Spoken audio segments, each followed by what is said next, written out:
All right, Beyond the Gates fans, hope you're doing well. We are going to talk about season 1, episode 27. 10 out of 10. I enjoyed it.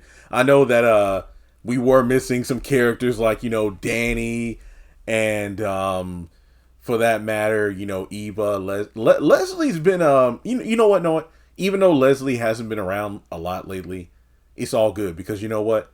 We know when that anniversary party happens in the near future, it's about to go down. Not to mention this. Yeah, April. This is our last full month with Maurice in the role of Ted. So we better, cherish every appearance we have left. Because I know that Keith will take over the role in May. So I believe, Ted probably has like a couple episodes next month before there's the eventual swap. So let's cherish Turtleneck Ted while we still have him. So yeah, guys, I really enjoyed the episode due to the fact that um, I know aside from the bomb that dropped at the end of the episode, and I'm not talking about Bill with him seemingly having some sort of either seizure, stroke, or heart attack.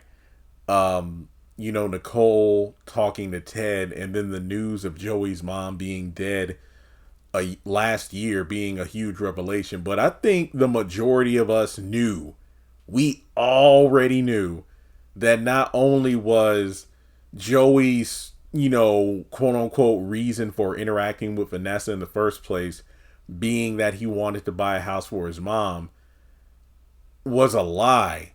But the fact that his mom is dead, I think we already knew that. It just seemed like, nah, this is way too close to home. Like he's interacting with Doug's wife on purpose. So, yeah, Doug. I want to talk about Doug first because we have him. Oh, yeah. This episode is like a brand new day because just real quick, aside from Doug, I don't know why. Because in episode 26, we had, I believe, the first product placement of, well, a soap, aka detergent, being tied over at Ashley and Derek. And then this episode started off with Febreze. I don't know if this is a product placement or not, but ever since college, I have loved me some. Ain't nothing like a ain't nothing like a fresh bottle of Febreze. I mean, that's one of the things when you live in a dorm. Well, like not a co-ed dorm, but a guy dorm. There are a lot of smells, and you're gonna need some Febreze. So I mean, I bought me plenty of cans back in the day. The twist and turn air fresheners. And it just like sets the mood. I'm sorry for going on a tangent on Febreze, but that's a bit of product placement I just love. And I'm 33. I've been watching TV for most of my life, clearly. But there's just something about seeing characters on screen using everyday products you use that make you go, hey, they're just like me. Okay, sorry about that little tangent. I had a stupid grin on my face when I saw Nicole using that Febreze because that's the same fragrance I use most of the time, not all the time. 'Cause I got a bunch of different flavors.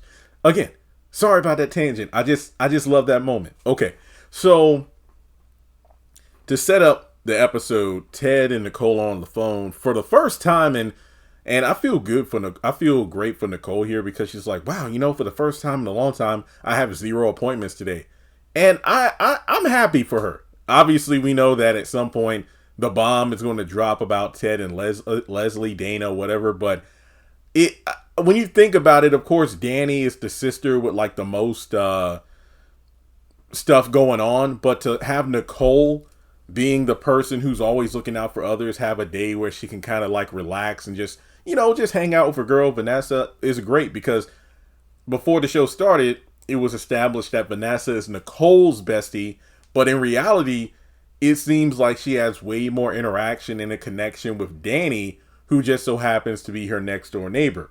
So they pretty much, agree to touch base with each other later on. Like, she's going to meet with Vanessa at the country club. She's going to have a brief meeting with Eva later, most likely due to the anniversary plans. And, they're going to go about their day.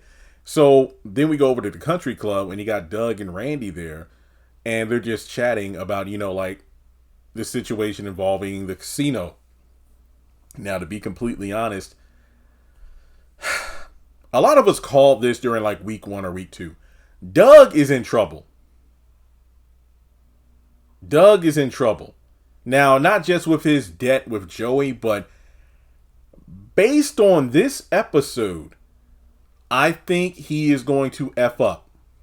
And by F up, I mean at his job. The job he tells his wife he's constantly at. The job he tells Nicole, like, oh, well, yeah, we both work at the hospital, but our paths don't cross that much. So that's why you haven't really seen me around, even though I'm there all the time. This man is going to slip up on the operating table, and then somebody's going to die on his watch or his table on his job, whatever. And he's probably going to, lose his license and all. And then he will truly be in a hole he cannot dig his way out of. Because Randy is like, come on, man, I just want to... Don't play with Joey's money. Like, look, you work at the hospital, you get these big checks from your clients when you do these operations. So you need to start paying them. No. That will be too slow, and not to mention too boring. I'll go back to the tables and win money and pay him back that way. And then Randy's like, wait, matter of fact, you're a renowned surgeon and everything. How in the world do you manage to like slip away and spend so much time at the casino? See, this is the part to me that was very telling. Like, yeah, Doug is going to mess up. So apparently there's this new operation. Yeah, he mentioned that machine to Vanessa when they were at the diner. Yeah, several episodes ago. So the hospital has this new machine used for surgery. But yeah, it's state of the art, top of the line and whatnot, but it hasn't been fully tested yet. So whenever Doug wants to slip away from the hospital to go to the casino, he tells his co-workers and everything, oh yeah, well, I'm going to go test the machine, make sure everything's good. So the machine is just there collecting dust rather than being properly tested. And that's why he keeps, finding time to go to the casino and then, ends up in the hole. Sometimes he's up, but Joey's been, making it so he loses over and over again. So here's my theory on this. And I want to skip ahead just a little bit because Vanessa comes in and I ain't gonna lie. Holy crap. Yeah, Doug. I'm with Doug. She was looking incredible. But Randy spots her and is like, oh yeah, I better leave before, she asks too many questions. Vanessa comes over. Doug is just like, whoa, like what you dressed up like that for? What would Mr. Brown say? Girl, look at you looking how you looking. But no, she's there to meet with a client. Like, do you always dress like this for clients? Oh, well, I got to look my best so I can get that top dollar, fee when I sell houses. And it turns out that, she's concerned about the Randy thing because I know that's your friend from back in the day who didn't really get out of, the old neighborhood, so to speak. So I just want you to stay out of the kind of business he's in. Well, what about you and Joey? What about Joey? Because wait, are you jealous? No, it's just like I heard he has a reputation. Well, hey, his reputation precedes him, but nothing is going on. He's just trying to look for a house for his mom. And then eventually, Doug leaves and Nicole actually, runs into him as he's going out, and Nicole can tell something's wrong because he's looking tired and stressed out. It's like, yeah, just a lot going on at the hospital. And he's kind of like takes her advice or thinks about like, what, yeah, maybe I do need to slow down a bit and relax, because even Vanessa was like, you're looking a little tuckered out. Is something wrong? No, I'm fine. And unbeknownst to Vanessa, it's like, Doug is in deeper with Joey or Randy's world of business than she knows, so to speak. Yeah, so Nicole, just checks on her friend, and then, Doug goes out about his business. But let me talk about him real quick, because, yeah, I know Vanessa and Joey, but I want to talk about Doug later on in the episode. So Doug is over at the tables, and he's losing bad. So much to the point where even Randy, going against Joey, questioning him about the whole Doug thing. He's like, okay, Joey, when is enough? Like, the man's in the hole so big. Like, what is your end game with him? So from there, Joey approaches Doug, and Doug's like, hey, look, don't worry about it. I don't need any more of your money. I got my own money. I know I lost just now, but I'm going to find a way to win again. It's like, yeah, well, I'm not here to offer you money. I'm here to talk about, your payments, because you need to start paying me immediately for both our sakes. So essentially, Doug is like, oh, crap. because he's in the hole pretty deep, and now he has to figure out a way to pay back Joey, because Joey isn't going to like give him like, you know, quote unquote free money to play more games and, you know, lose in the hole again. So Doug says, I got my own money, but now it's like, okay, how much are you in the hole? How much are these payments? Is there interest? So at this point, Doug is probably going to get cut from the table. That's probably what's going to happen now, because Joey, you know, since Doug is in the hole so much, and not to mention Joey's been fixing the game, so Doug would always lose. He kind of has no choice but to start going back to the hospital to actually do the work that he claims he's always there doing. So at this point, I think Doug is going to be, you know, so stressed out, so tired, that either he's going to botch up an operation. But I think the even worse part is if, let's say, there's a situation where that machine is required. Like, you know, hands-on is not going to do it. They need that machine. Or the hospital says, like, look, we spent all this money on this machine. Y'all had X amount of time to work on it. And then, like, the coworkers would be like, oh, well, yes, Doug, he's been gone a lot, saying he's been testing the machine. And then it's going to be like, okay, Doug, all eyes on you. How's the machine? It's not really, but you've been testing it for weeks now. So what's going on? And then Doug might find himself in a situation where he has to use the machine that has not been tested. And then, boom, somebody's going to die. And then he loses his job. And then he is completely screwed. So that's what I think is going to happen with Doug. Now, on with Vanessa, Joey comes in. And obviously, the chemistry is still there. I think one of the main reasons why that Vanessa isn't, is enamored by Joey is the fact that it isn't just a quickie between them. It's not like, hey, you're attractive, I find you attractive, let's have sex. No, it's building sexual tension between the two. That's really what it boils down to, because you could tell Vanessa, the way she looks at Joey, and I've said this several times already, the way she looks at Joey isn't the same way she looks at Diego or any of these other men that she, messes around with. This is a man. This is a man's man. What do they call it? What's it called? There was some BuzzFeed article on this. It's like a dad that young women find attractive, like a DILF or something. I forgot. It was some acronym, but either way, he got that old man swagger. And so he's looking at the house. I think one of my favorite moments is when so look, you got to give me more than just nice. Like, what's your mother's taste? And it's like they look at the driveway and it's like, oh yeah, not this one. Yeah, we need to find one that's accommodated for the elderly. And Joey's like, oh wait, did I say something wrong? Yeah, you're right, because my mom does need certain accommodations, but don't let her ever hear you call her elderly. So I don't know why, that just cracked me up. Oh yeah, I can't wait to meet her. Wait, meet her? Well, yes, I mean, we strong women have to stick together. And then the look on Joey's face, I'm like, ooh, I didn't think I had to get this far. So what is he going to do when he has to come up with a lie? I feel like, I ain't going to hold you, I think Joey will probably pay some older lady to play his mom. That's what I think he's going to do. But Nicole pops up, and Joey introduced himself as like, oh yes, I know of your work and your father, and basically he knew the right things to say. Then he dips. So Nicole and Vanessa have one of their first real conversations in the entire show, and essentially, Nicole is worried about her girl. So here's what we know: Doug and Vanessa are no longer in love, yet they just stay together because they have an arrangement. And to be honest, that kind of it's kind of normal. I mean, as I've gotten older and I looked at some of the older married couples in my family, that is more common than I thought. It really is, where it's like two people stay married just because.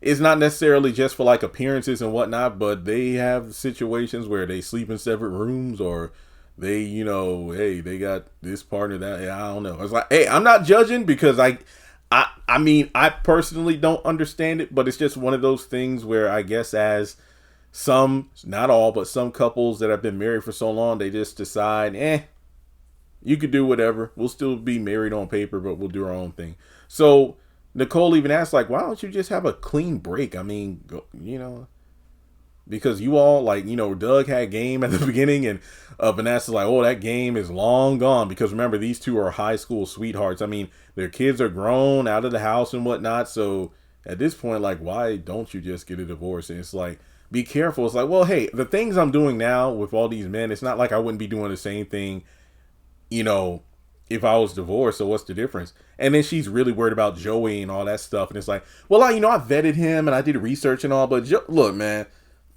Joey, you probably only found stuff on Joey that Joey wants people to think. Like, I doubt there's anything on paper or online or whatever that is circulating about Joey that he didn't put out there for people to have a certain perspective of. So that's my thoughts on that. Like, Vanessa thinks she knows, like, oh, I'm not in danger or anything, but you don't know what you don't know. That's all I'm saying. But he talks about cooking videos. I think that's pretty cool. Like, he's a mobster, but he does like cooking videos. I don't know why. I just find that endearing. So from there, Ted calls Nicole to have some takeout, because I mean, that's kind of something, and I'm not here to, I'm so single, but that's something I hope to have one day, where it's just like, I have a wife and we're just like, busy, and then to have a night where it's like, okay, we're not going out. Yeah, I had a hard day at work. Let's just have some takeout and enjoy each other's company. That's just, that sounds nice. So yeah, that diner must be great. But sometimes, like they say, sometimes those like hole in the wall diners are better than a lot of these, 5-star restaurants and all. And I believe that. So yeah, they'll have like a little night together, which I just hate. And not that I hate Ted and Nicole. No. I mean, like, because we know that Ted has messed around behind Nicole's back, and you just have Nicole thinking that her husband is like picture perfect and nothing's wrong. But oh man, it's like Eva kept telling Leslie, like, there's no reason for Nicole to get hurt, because yeah, Ted's the one who did us wrong, but that doesn't mean Nicole has to be, a third party in the collision here. But unfortunately, that's what it's going to boil down to. But in any case, Nicole just wants to, watch out for her friend, and you could tell that Vanessa wants to F him. That's essentially what it boils down to. I'm just saying, calling him yummy and all. I ain't. And also because the actor that plays Joey is like a vet in the soap world. A lot of people love the portrayal he has in Beyond the Gates compared to the role he has in what was he in General Hospital? He played a more subdued role, but to have him in a role where he's like, this sinister figure who has charm, I just like that. It's just those things where you have an actor who's been in the game for so long that he's kind of been like in a certain pocket where it's like, okay, this guy has only so much range, but for him to have a role that's so drastically different from what people have seen him as for so long, and he's killing it, I love it for that guy. Awesome. Shout out to the actor that plays Joey. Now, in regards to the rest of the episode here, I think everything has to do with Bill. But real quick, Ted has a moment where he's sitting down, and I think he's having a moment remembering a previous night, because he's in his robe, and I'm like, Ted without the turtleneck means business. So Ted comes down to the office and sees Nicole working, because he knows that in the back of her mind, she's still worried about Sherry, and it's a mystery she can't crack. Essentially, she's like, so this woman was about to jump off the roof. We have like a 5-minute conversation, and then all of a sudden she's okay. She doesn't opt to talk to any of the other therapists I referred her to, and I contacted them, and they said they haven't heard of Sherry. And then from there, you have the fact that it just, something doesn't hold up. Wait a minute, something ain't right. That's pretty much the vibe. And I just love the fact that you can tell that Nicole, her sixth sense is something that Kat has, because obviously Nicole feels there's something off about Sherry, and Ted knows that she's right. And then when it comes to Kat, she immediately clocked Eva for having shady intentions, but everybody's trying to gaslight her into thinking, oh, you're just crazy. Kind of in the same way Ted is trying to gaslight Nicole and thinking, hey, babe, don't worry about it. There's nothing to worry about. Like, just get it off your mind. How about you come upstairs and I'll take it off your mind. I'm like, it's messed up because we know Ted tripping. All right, so aside from that, we have to talk about Bill, a brief chat with Caroline, Naomi, and the clients. And this is some of the best stuff in the episode. And man, I hope this does go to court, because I know that they said they built 27 different sets for the show. I hope they actually built like a courtroom or something, because I'd love to see Bill and Naomi have these arguments, because trust and believe, I enjoy the back and forth exchanges between Bill and Naomi far more than the scenes between Haley and Bill. But let's dive in, because the settlement here was pretty wild. So for starters, I like the moment where Bill tells Caroline, "Oh, no need for you to wait at the front to let Naomi come in." It's like she probably gets a power trip just coming up to surprise me like that. So Naomi comes in, and her and Bill have a bit of an exchange in regards to the last meeting where the time was purposefully messed up so Naomi would be late. But then Caroline, takes the fall, saying like, "Oh, it was a misscheduling mishap on my end." And Naomi, she knows from the rip Bill is just lying and making her take the fall, because she comes in there threatening to have him disbarred for that kind of behavior. So Naomi ain't playing no games, and Bill just still thinks this is about him. Now, on some level, you could say it is, but overall, while he's calling out Naomi for only doing this to get back at him out of her hurt feelings for betraying her mom, Bill is still looking at her as his little girl, which makes sense. That is his daughter. But I think he is going to pull a Doug and screw up and then wind up losing, because he's underestimating his daughter, which is a shame, because he's taught her everything she knows. But at the same time, it's the fact that, well, if you keep looking at Naomi as your little girl, even though you say you're not going to pull punches, it's going to come back to bite you. Because I think like there's an air of, pride, because his daughter is doing what she was taught. Now, basically, the ladies come in and there's a settlement on the table. Like, Bill already has the paperwork and everything, because, Bill starts off by saying, just so we're clear, ladies, the last time you all came into my office, did I once say that I wanted to meet with you without your lawyer? And they say no. So that pretty much cleared them. Like, checkmate, point in my corner, Naomi. So yeah, he wants to get this thing settled, because, the women, you could tell they're desperate for money, because one of them was like, how fast can we get the money? Now, he offers them $1 million each, and their ears perk up. But here's the thing. It almost felt like he's a game show host. It's like, wait, what was that one infomercial? I know that dude passed away, but wait, there's more. That's pretty much what it came down to. It's like, oh, so if you all would take that $1 million, I mean, you could use it to do all kinds of things with it, possibly even put in a nest egg, pay off some bills, buy a house, or heck, even go so far as to make that money grow by doing other business ventures. Or if you want, you can even get your jobs back here at the firm with raises, of course. And of course, I think what we need more than anything else is to have some sort of committee where you three can be the head of it, to make sure, policy guidelines are in place to avoid the mishap that, you say happened with Mike. Make sure it never happens again. How does that sound? And the women are just ecstatic. So Bill and Caroline let him have the room, because Naomi can see right through it. He essentially gave them $1 million settlement, while on paper it's pretty much worthless, because on the outside, Bill and Caroline are chatting, and he's going to give her a bonus for taking the fall about that, time mishap on the last meeting. But he even goes so far as to say, oh, well, I'm doing all this to preserve my legacy. Yeah, $1 million each is a lot, but I'd rather, get this thing done quickly and quietly, and, make sure the firm and my reputation stays up, because I want my legacy to be something my daughters can be proud of. Because essentially he calls out Danny for being an awful example, and to some extent, I can't lie, I kind of agree with him. I mean, when you look at Danny's recent behavior, she's not exactly a prime example of someone who is a parental figure to look up to.